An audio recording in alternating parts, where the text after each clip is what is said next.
And now we're going to read communication.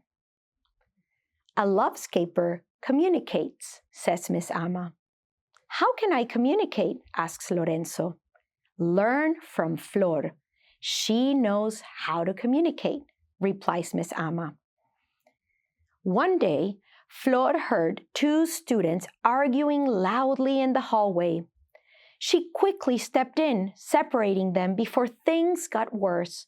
Just then, Mr. G, the school counselor, arrived. What happened here? He asked. Mr. G, let's give them a chance to cool down first.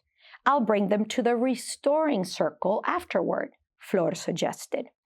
The restoring circle was Flor's idea, a space where students could talk through conflicts and repair relationships instead of just being punished. Flor took Carlos for a walk to help him calm down. After a few minutes, she asked, "Do you want to tell me what happened?"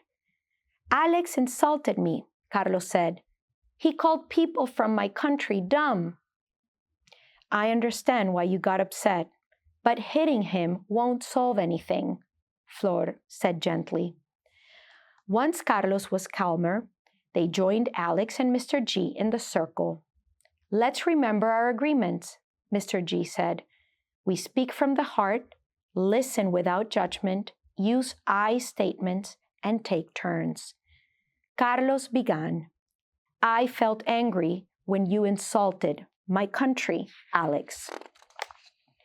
Alex looked down. "I'm sorry, Carlos. I shouldn't have said that."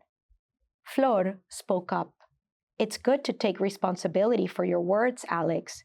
That's how we grow." Carlos apologized for hitting Alex, and they both acknowledged their mistakes.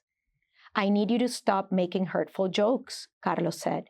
"I will," Alex agreed, "and I need you to forgive me and not fight anymore." "I forgive you," Carlos replied. They shook hands, and Flor smiled. We can solve conflicts when we communicate openly and take responsibility for our actions. Miss Ama says, when you communicate, you express your needs, thoughts, and feelings openly.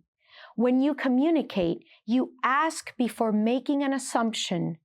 When you communicate, you speak from your heart and use words to solve problems. What about you? Have you ever communicated? Tell me about it.